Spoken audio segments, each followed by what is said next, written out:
Hey team, welcome to Python course from Upcode.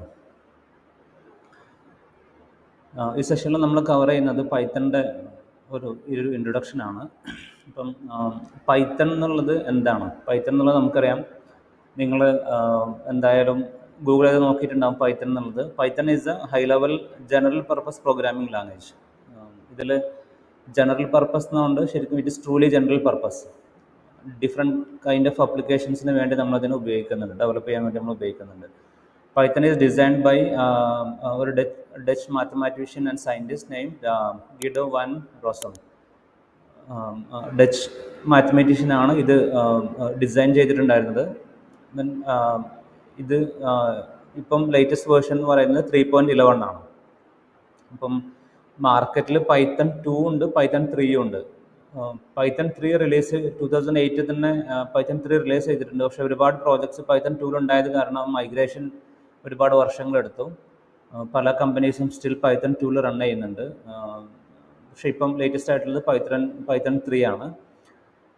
Python എന്നുള്ള ആ ഒരു programming language it's being used for web development, API development, machine learning, അതേപോലെ automation, data science, ഇങ്ങനെ different പർപ്പസിന് വേണ്ടി Python ഉപയോഗപ്പെടുത്താൻ പറ്റും.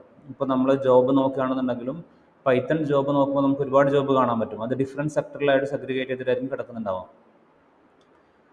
ഓക്കെ, പിന്നെ ലാംഗ്വേജിൻ്റെ നോക്കുകയാണെന്നുണ്ടെങ്കിൽ പൈത്തൺ ലാംഗ്വേജ് ഏകദേശം എല്ലാ ടെക് ജയൻസ് ആയിട്ടുള്ള കമ്പനീസും, ഗൂഗിൾ ആണെങ്കിലും ആമസോണും മൈക്രോസോഫ്റ്റും ഫേസ്ബുക്കും ഊബറും എല്ലാം മിക്കവാറും നമ്മൾ കാണുന്ന എല്ലാ മേജർ കമ്പനീസും പൈത്തൺ പല പർപ്പസിന് വേണ്ടി അവരെ പല ആപ്ലിക്കേഷൻസിന് വേണ്ടി ഉപയോഗപ്പെടുത്തുന്നുണ്ട്. ഓക്കെ, പിന്നെ പൈത്തൻ്റെ ലോഗോ ഈ ഒരു ലോഗോ ആണ്. ഈ ബ്ലൂവും യെല്ലോവും കൂടെ കളറിൽ ഈ ഒരു ലോഗോ ആണ് പൈത്തൻ്റെ ലോഗോ. പിന്നെ ഈ പൈത്തണിൻ്റെ പ്രത്യേകത എന്താണ്?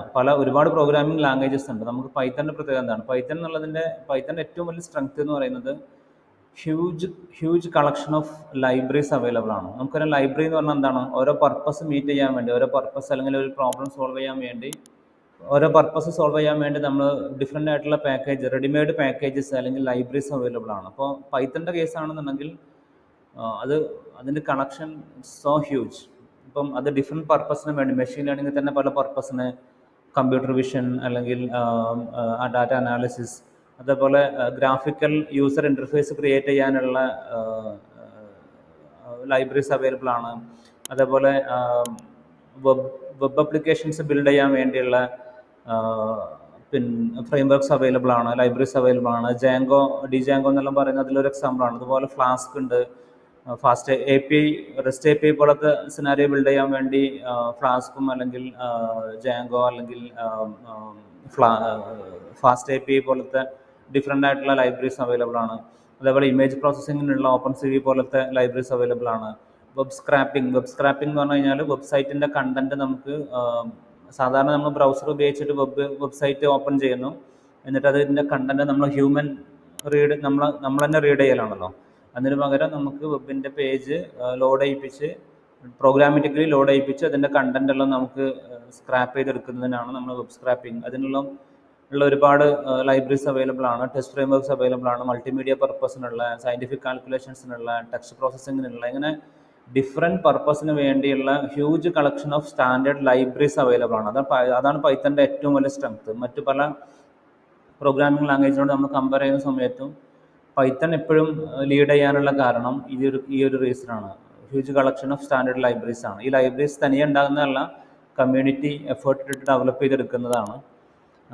പിന്നെ പൈത്തൺ എന്ന് പറയുന്നത് ഇപ്പം പല ആളുകളെയും തെറ്റിദ്ധാരണ python is one of the fastest എന്നുള്ള രീതിയിലാണ്. പെർഫോമൻസ് നോക്കിക്കഴിഞ്ഞാൽ പൈത്തൺ അത്ര പെർഫോമൻസ് ഉള്ള ലാംഗ്വേജ് ഒന്നുമല്ല. അതിനേക്കാളും പെർഫോമൻസ് ഉള്ള ഒരുപാട് പ്രോഗ്രാമിംഗ് ലാംഗ്വേജസ് നമുക്കുണ്ട്. പ്രത്യേകിച്ച് കമ്പൈൽ ചെയ്തിട്ട് റൺ ചെയ്യുന്ന ജാവ, .NET, അങ്ങനെ പല പ്രോഗ്രാമിംഗ് ലാംഗ്വേജസും മിക്കവാറും പൈത്തണിനേക്കാളും നല്ല പെർഫോമൻസിലാണ്. പക്ഷേ പൈത്തണിൻ്റെ സ്ട്രെങ്ത് എന്ന് പറയുന്നത് ഇതേപോലുള്ള ഹ്യൂജ് കളക്ഷൻ ഓഫ് ലൈബ്രറിയാണ്. അപ്പോൾ നമുക്ക് പെർഫോമൻസ് എന്നുള്ളത് നമുക്ക് ഒരു എക്സാമ്പിൾ പറയുകയാണെന്നുണ്ടെങ്കിൽ ഒരു ആപ്ലിക്കേഷൻ റൺ ചെയ്യുന്നുണ്ട്. അപ്പോൾ അത് എനിക്ക് 1, 2, 3 സിസ്റ്റത്തിൽ പാരലലി റൺ ചെയ്യുകയാണെന്നുണ്ടെങ്കിൽ പെർഫോമൻസിൻ്റെ ആ ഒരു സൈഡ് എനിക്ക് ഓവർകം ചെയ്യാൻ പറ്റും. അത് നമ്മൾ ഹൊറിസോണ്ടൽ സ്കെയിലിംഗ് എന്ന് പറയാം. അപ്പം അതിനുള്ള ഓപ്ഷൻസ് എല്ലാം അവൈലബിൾ ആണ്. അതുകൊണ്ട് തന്നെ ഇപ്പം മാർക്കറ്റിൽ പെർഫോമൻസ് മാത്രം നോക്കിയിട്ടല്ല നമ്മൾ ടെക്നോളജി ചൂസ് ചെയ്യുക. നമ്മൾ ടെക്നോളജി എത്രത്തോളം സപ്പോർട്ട് ഉണ്ട്, എത്രത്തോളം അതിന് ലൈബ്രറീസ് അവൈലബിൾ ആണ്, എത്രത്തോളം പെട്ടെന്ന് നമുക്ക് ആ ഡെവലപ്മെൻറ്റ് കംപ്ലീറ്റ് ആക്കാൻ പറ്റും, അങ്ങനെയുള്ള എല്ലാം നോക്കുന്ന സമയത്ത് പൈത്തണിന് മറ്റുള്ള പല പല പ്രോഗ്രാമിംഗ് ലാംഗ്വേജസിനേക്കാളും ഒരുപാട് അഡ്വാൻറ്റേജസ് ഉണ്ട്.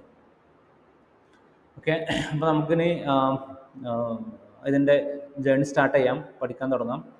അപ്പം പൈത്തൺ എന്നുള്ളത് നമ്മൾ ഗൂഗിളിൽ വന്നിട്ട് നമ്മൾ സെർച്ച് ചെയ്ത് കഴിഞ്ഞാൽ നിങ്ങൾക്കറിയാം ഈ python.org എന്ന് പറയുന്ന സൈറ്റ്, ഇതാണ് പൈത്തണിൻ്റെ ഒഫീഷ്യൽ സൈറ്റ്. ഇപ്പം അതിൻ്റെ ഏറ്റവും ലേറ്റസ്റ്റ് വേർഷൻ എന്ന് പറയുന്നത് പൈത്തൺ 3.11.4 എന്ന് പറയുന്ന വേർഷനാണ്. ഓക്കെ, ഇതിൽ അതിൻ്റെ ലേറ്റസ്റ്റ് ഓരോ റിലീസിലും എന്തൊക്കെ കാര്യങ്ങളാണ് ഉണ്ടാകുന്നതെല്ലാം നിങ്ങൾക്ക് ഈ റിലീസ് നോട്ട്സിൽ കാണാൻ പറ്റും. പിന്നെ ലോകത്തിൻ്റെ പല ഭാഗങ്ങളിലും കോൺഫറൻസുകളും കാര്യങ്ങളും നടക്കാറുണ്ട്. അതിൻ്റെ എല്ലാം കാര്യങ്ങൾ ഇതിൽ നമുക്ക് കാണാൻ പറ്റും.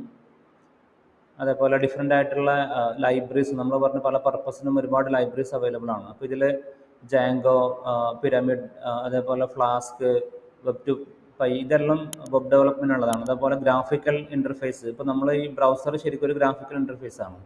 അതേപോലെ നമ്മൾ കാണുന്ന പല ആപ്ലിക്കേഷൻസും, ഇവിടെ നമ്മൾ കാണുന്ന പല ആപ്ലിക്കേഷൻസും നമുക്ക് ഗ്രാഫിക്കലി യൂസർക്ക് നമുക്ക് ഗ്രാഫിക്സ് ഉപയോഗിച്ച് കാണാൻ പറ്റുന്നതാണ്. അപ്പം അങ്ങനത്തെ ടൈപ്പ് ഓഫ് ആപ്ലിക്കേഷൻ ബിൽഡ് ചെയ്യാൻ വേണ്ടി നമുക്ക് ഡിഫറെൻറ്റ് ലൈബ്രറീസ് അവൈലബിൾ ആണ്. അതേപോലെ സയൻറ്റിഫിക് ആൻഡ് ന്യൂമറിക് കാൽക്കുലേഷൻസിന് വേണ്ടി നമുക്ക് ഒരുപാട് ലൈബ്രറീസ് അവൈലബിൾ ആണ്. സോഫ്റ്റ്വെയർ ഡെവലപ്മെൻറ്റ്, മറ്റുള്ള ജനറൽ പർപ്പസിന് വേണ്ടിയുള്ളതുണ്ട്, സിസ്റ്റം അഡ്മിനിസ്ട്രേഷന് വേണ്ടിയുള്ളതുണ്ട്. അപ്പോൾ ഇങ്ങനെ ഡിഫറെൻറ്റ് പർപ്പസിന് വേണ്ടിയുള്ള ഒരുപാട് ലൈബ്രറീസ് അവൈലബിൾ ആണ്. നിങ്ങൾക്ക് ഇതിൻ്റെ ലിസ്റ്റ് കാണണമെന്നുണ്ടെങ്കിൽ ഇവിടെ മോർ ബട്ടൺ ക്ലിക്ക് ചെയ്ത് കഴിഞ്ഞാൽ മതി, നിങ്ങൾക്ക് കാണാൻ പറ്റും ഡിഫറെൻറ്റ് പർപ്പസിനുള്ള എന്തൊക്കെ ലൈബ്രറീസ് ആണ് അവൈലബിൾ എന്നുള്ളത് കാണാൻ പറ്റും. ഇതും ലിസ്റ്റ് കംപ്ലീറ്റ് ആവണമെന്നില്ല. ഇനി നമ്മൾ ഡൗൺലോഡ് സെക്ഷനിൽ വന്ന് നോക്കിക്കഴിഞ്ഞാൽ നമുക്ക് പിന്നെ ഡിഫറെൻ്റ് ആയിട്ടുള്ള ഓപ്പറേറ്റിംഗ് സിസ്റ്റത്തിന് വേണ്ടി, ഇപ്പോൾ ഞാനിത് ഓപ്പൺ ആക്കിയിട്ടുള്ളത് വിൻഡോസ് ആയതുകൊണ്ടാണ് download the latest version for Windows എന്നിട്ട് കാണിക്കുന്നത്. ഓക്കെ, അപ്പോൾ ഇതിൽ നമ്മൾ ഈ ഡൗൺലോഡ് ബട്ടൺ ക്ലിക്ക് ചെയ്യാം, എന്നിട്ട് ലേറ്റസ്റ്റ് വേർഷൻ നമുക്ക് ഡൗൺലോഡ് ചെയ്യാം.